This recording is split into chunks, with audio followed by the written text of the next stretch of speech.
रामदास आठवलेंचं आत्ताच त्यांनी सांगितलं की तिसऱ्या वेळी पुन्हा चौथ्या वेळी पण आम्हीच येणार आहोत.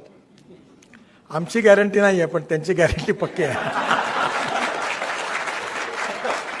म्हणजे मी गमतीने म्हणतो आहे की राज्य कोणाचे आलं तरी रामदासजी पक्के आहेत. कारण त्यांनीच हे एकदा प्रकट भाषणात सांगितलं.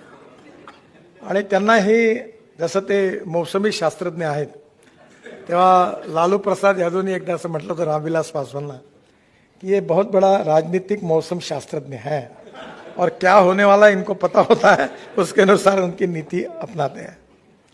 रामदासजींनी पण आपल्या आयुष्यामध्ये दलित समाजाच्या उत्कर्षाकरता काम करत असताना आणि विशेषतः मंत्रिमंडळात मंत्री असताना अनेक चांगल्या चांगल्या उपक्रमामध्ये दलित पीडित शोषित माणसाला न्याय देण्याचा प्रयत्न केला.